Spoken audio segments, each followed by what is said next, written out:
So, dear guys, dear participants, I decided to record the last part of the session because of our unfocused preparation for all the presentations. And I really want to make sure, because this is a very important topic for all of you, if you're working in project management.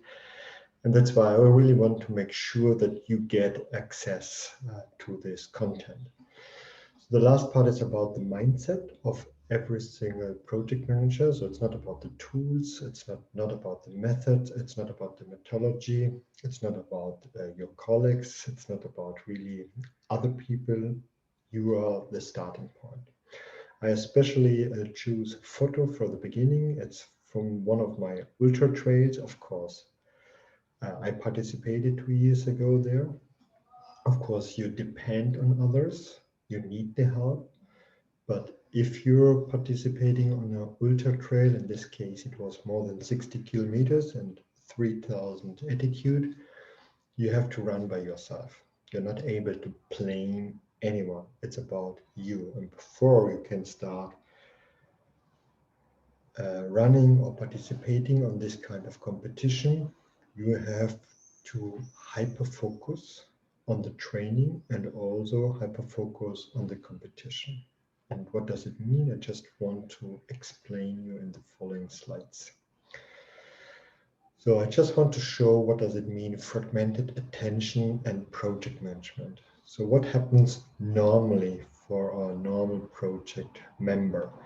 So during the day, you're working like the dots a little bit here and there, 10 minutes here, half an hour here, 1 hour here, but it's really fragmented over the day. So if I just transfer it to the calendar, you can see we are just working the first week of the calendar, 2 dots and maybe then another 2 dots, and then we are just getting panicked. Oh my God, I have to do something like maybe you did before the presentation. Then you have these 4 dots, means you're working a little bit more harder, more concentrated.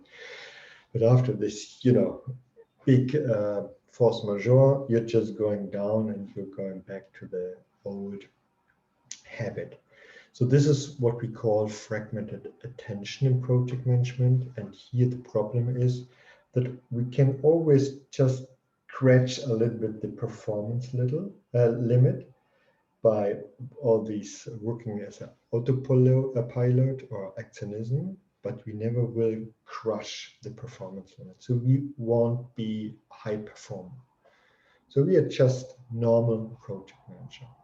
Hyperfocus means that you say, okay, I'm just sitting focused on one task. I plan it in my calendar. I will fulfill it. And when I'm done, then I'm going to the next task. So if we transfer it to the calendar, as you can maybe already see it, it's more concentrated on a regular basis. Every day, every week, we are working the same amount of time, but hyper-focused. And so we can shift all the dots from the right side to the left side, means we can speed up the projects and we can also crush the performance limit. When we know what we want to do, when we know what is the direction, if we have a purpose. And this is also what you have to find for project management. So why we are not able to do so on a daily basis without training. So I just want to explain the 2 motivators and 3 causes why we can't go to this place.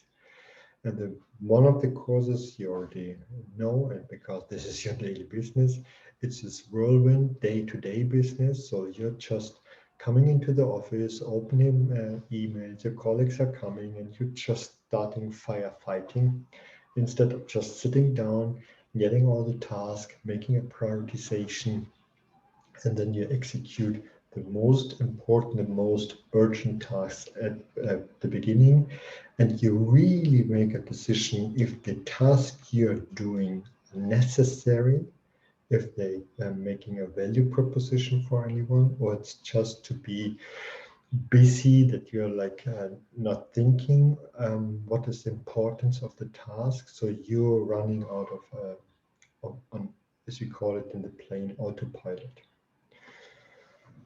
So the first one is like the Russian proverb: you can't catch two rabbits on the same time, because they're just running in different directions. So this is all about the productivity. So if you have a certain number of tasks you try to focus, the productivity is going down. So if you focus on one task, you have a very high productivity. And you can see in the statistics, if you already start focusing on 4, 5, 6, 7 projects, then the productivity is more or less very close to zero. And it's very inefficient, because you always have to restart when you're changing from one task to another.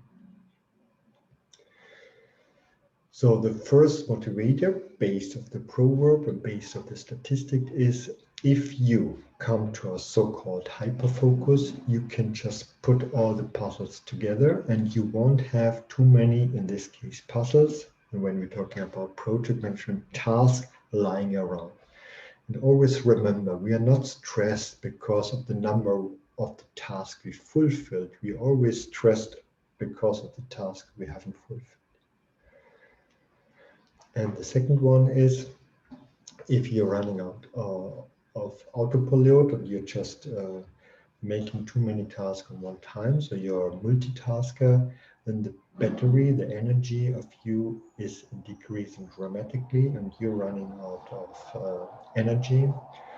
I don't want to say that we are talking about burnout, but we have a lot of stressful situation. And again, it's not always made by the others. It's not blaming the organization. It's not because my boss is forcing me. A lot of things you can change by yourself. You're making the decisions. And of course, you can't change the whole working environment. I don't want to say it. But again, the first step to change something is always you. It's not the others. And we have 3 causes why it's not that easy to change. So I don't want to say, hey, I'm very smart and I know what to do and you're not very smart and I just explained to you. No, there are a lot of causes we maybe already know, but it's not that easy to implement. So we really will have to work hard and hyper-focus on a daily basis. Cause number 1 is unclear goals and unclear implementation steps. So if you don't know what to do, if you don't break it down to smaller pieces, and if you do not have goals and purpose, why you're doing it, why the project is important for you, why the project is important for the clients, why the project is important for your company, then of course you want to really have a very good motivation. You will be very insecure. You don't know which of the skills or abilities you have to use. So mostly the people, they're in this, as we can see in the picture, in this fog. They are just doing something. They are just walking, but we don't know, or you don't know if you're going into that right direction. First course.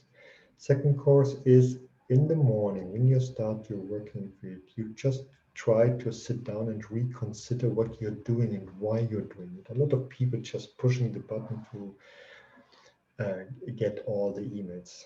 Is it really important in the first thing what you have to do to get all the emails, or is it really important to make a small talk with your colleagues early in the morning?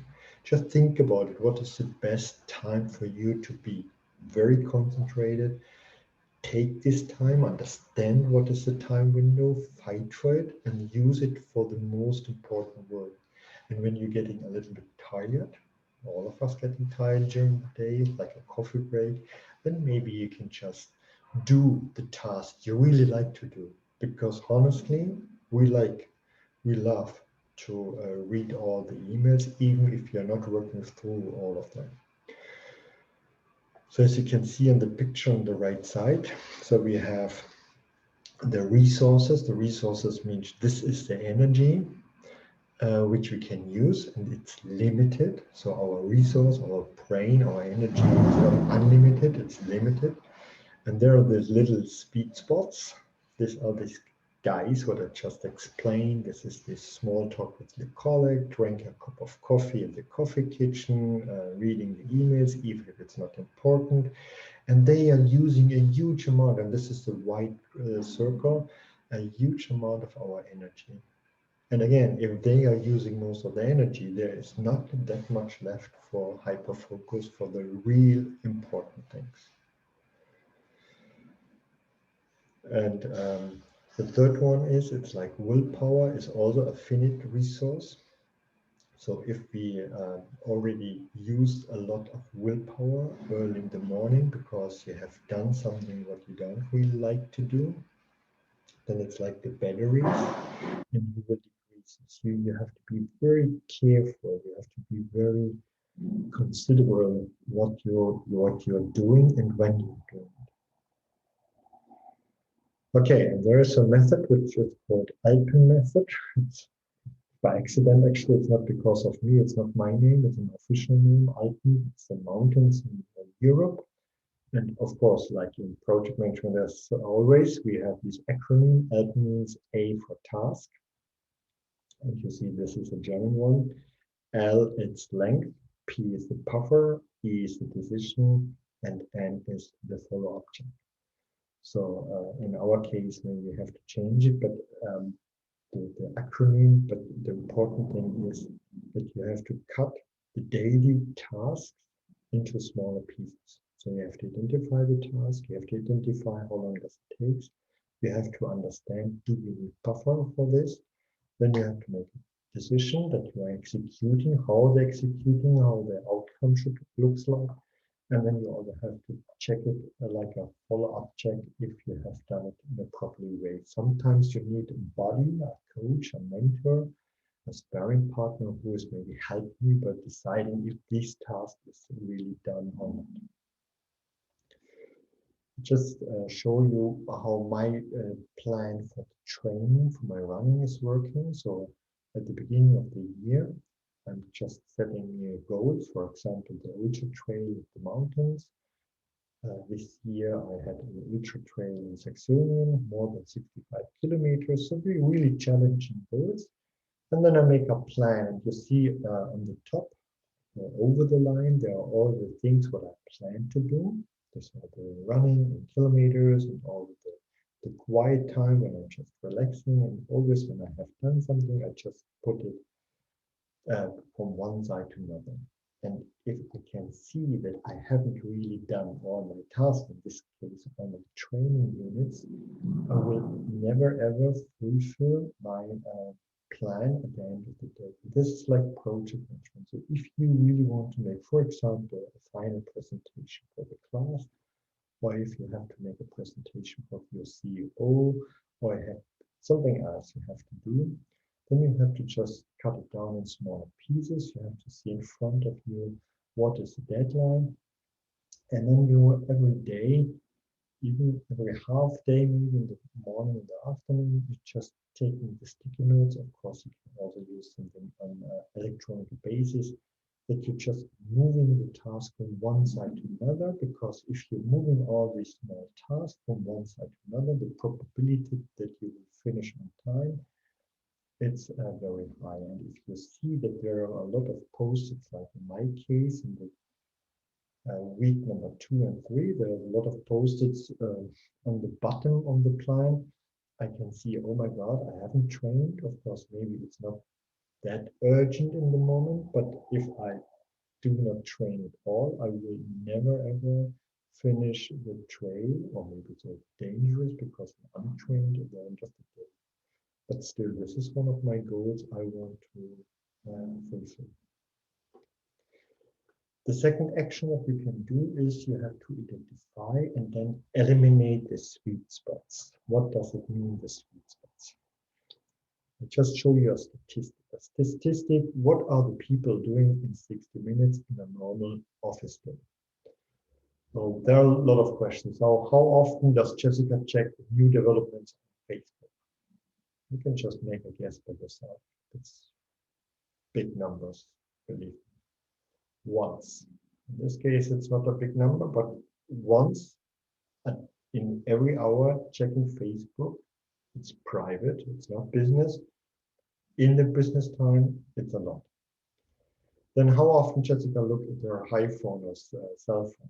It's 20 times. So this is a statistic. Every single person in average is checking the cell phone 20 times in 1 hour. So I have to make some more lines here. How often does Jessica check her email? 4 times now. Again, some more lines here. And how often does Jessica change the screens between newspapers, Facebook, emails, and other things? 30 times. So there are a lot of sweet spots. There are a lot of things what we are doing during 60 minutes. We're not talking about a day, we're talking about 60 minutes. So what does it mean for our hyperfocus? It means that Jessica, during the day, during the task, is thinking about a lot of different things. I have to call someone, I have to drink a cup of coffee with my friend, I'm just thinking about this colorful elephant, I have to think about the meeting, about the weather, because now it's raining, and I'm distracted about the food, what I want to have to lunch, maybe a small animal, and a happy joke which my colleague just told me. So we have so many distractions during the day, and all of them, and this is the problem, all of them guiding us far away from the focus, what we're trying to do. There again, there's a statistic. So every 40 seconds, something comes from outside, like the sun, noises from the construction over the street, smell because of the lunch break, knocking on the door because your colleague is coming. Every 40 seconds, there's something your brain is seeing, hearing, listening, smelling, and you're distracted. And if you follow this distraction, then in statistics, I'm only talking about the statistics, in 2.2 ways, we are starting a new task. So every 40 seconds, we have a distraction. If we follow the distraction, I will stop the original task and doing something else. So I'm working on my concept or my bookkeeping. I have a distraction. Oh, there's a telephone call, and then I'm doing another task. So the original task is just by sides, and I'm concentrating on a new task. The problem here is that it takes about 23 minutes to fulfill in average in statistics the new task. So I try to hyper-focus on one task, but there are so many sweet spots. They are just bringing me to another task. And if I'm starting a new task, I'm losing concentration for minimum 23 or 29 minutes, depending if this distraction came from outside or from inside. So this is all about the sweet spots. And what you have to do is you have to find your sweet spots, your distractions, closing the windows, telling me all the colleagues in the next half an hour I have to work. Maybe you also put this timer in front of you and say, okay, this next, where's my timer? 45 minutes. I won't go to on the cell phone. I won't read the emails. I will close my WhatsApp, whatever. So there are less distractions, so less sweet spots, and I can hyperfocus. And please always remember, stress is never caused because by completed tasks. It's always because we have so many tasks not completed. So we have to find the sweet spots, and then we have to eliminate them. And this is not because of the boss. This is not because of the organization. I promise you, a lot of sweet spots are caused by yourself. Again, on your cell phone, maybe, I don't know if you know it, but there's a function, it's called switch off. Or there's also a lot of function that there's no pop-up window for the WhatsApp or for Telegram or for Skype. I've seen a lot of presentations all over the world, and during the presentation there was this pop-up on Skype. John is calling. Tatiana wants something. Mulumbo wants have a question. So you have all these pop-ups, and the problem is, of course, you would say I'm ignoring these pop-ups, but the brain is not ignoring. You immediately start thinking about, okay, John, oh my God, hopefully he's all right. Maybe I gave him the wrong numbers. So your brain is distracted, and again, the hyperfocus is decreasing. So these are, for example, the sweet spots I had to eliminate. So mobile phone, Facebook, emails, newspapers, different apps, and all the multitasking. We do all these things because they are sweet spots, and this is the hard work. That's why they call it sweet spots. If they would call the ugly spots or the ugly smelling spots or whatever, of course, they wouldn't be a problem. But they are really the nice sweet spots, and they are a problem for distraction. So what I'm doing is I'm planning my so-called concentrated work. I show it to everybody. I put it in a calendar where everybody has access, and I'm citing them. So everybody knows in this time you're not allowed to disturb. And it's very logical. Of course, for me, maybe, or for my team members, it's even easier to understand because they know that I'm quite often in a seminar. And of course, there won't be disturbing if I'm in a seminar, because if I'm a trainer and I'm staying in front of you or making an online training, of course, nobody's coming from outside and disturbing you. But if you're sitting in your office, a lot of people think, oh, you're sitting in the office, I can just ask them. No, I say, these are my high concentrated, my hyper focused times. And I want to work concentrated in this time for my task, because if I work on a hyper focus, very concentrated, I can complete all the stuff. It's like this agile management I told you when we're talking about sprints. The idea of the sprint is not we have to run very fast. The idea is, or the metaphor is, that if you have a sprinter like Usain Bolt, this superstar in sprinting, when he's sprinting the 100-meter, of course, he's not supposed to go on the cell phone, because if he is going on the cell phone during the 100-meter sprint, he will lose. Yeah? This is very logical, and this, of course, everybody will understand that there's multitasking. But why we don't understand that multitasking is bad in the daily work? Okay, and there are two other things what you can use. There's a fourth action. It's like the Theodore Roosevelt and the train.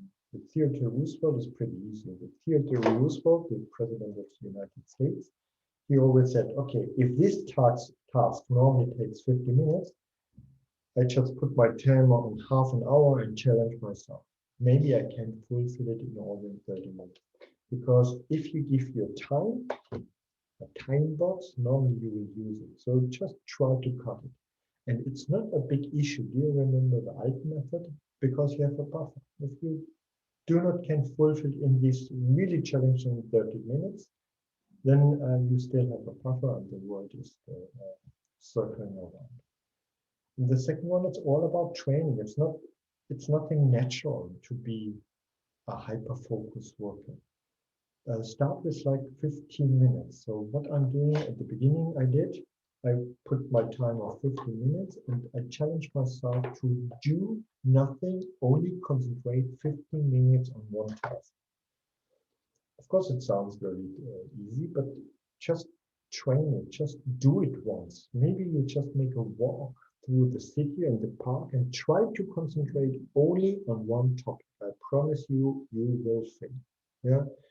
For example, you have to prepare a presentation. Not all of you, only group number one. Just think about what you want to say and rehab it during your walk. Just concentrate only on your words, not about the cars. Hopefully you're not dead after this.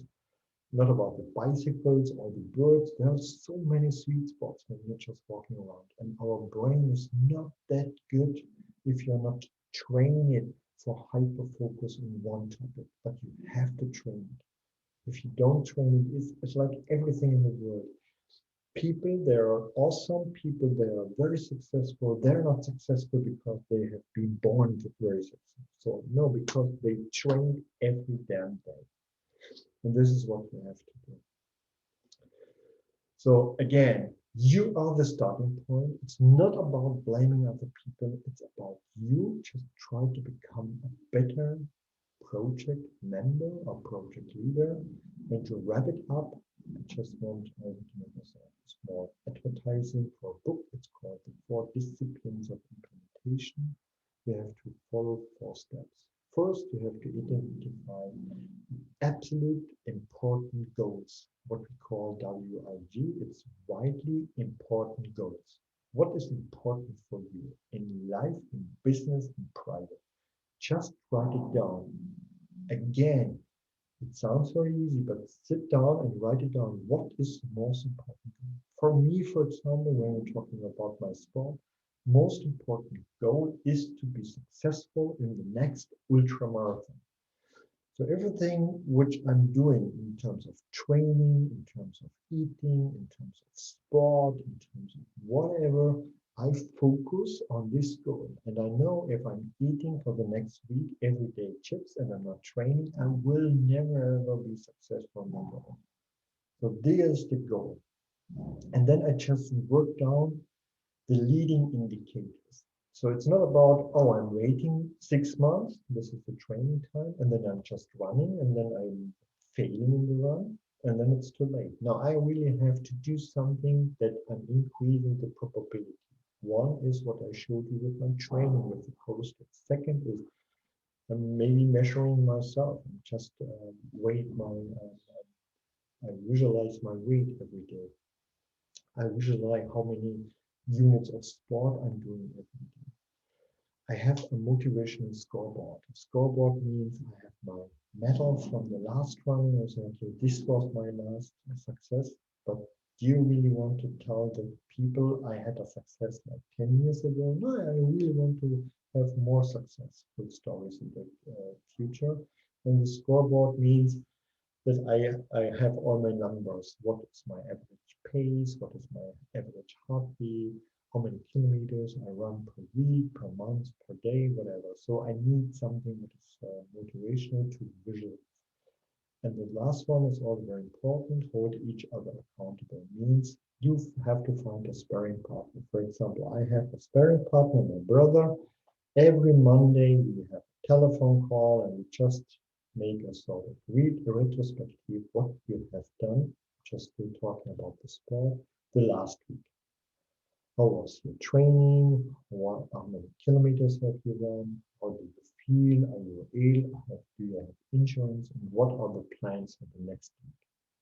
And if you want to talk to one, in this case, my brother, my sparring partner, it's not really written in stone, but there's a sort of new and higher level responsibility. So this is all about hyperfocus. Again, it's starting with you. Please do not blame others. Don't find points to change where you need others. Find, and I believe, and I promise you, you will find a lot of points where you can start with yourself. And then you can become a better project leader. And this is a small motivational speech. You can use this idea, the hyperfocus, for preparing the next presentation. I wish you a good day. If I send it today, I wish you a nice weekend. And as always, if you have questions, you can always come back to me. Cheers.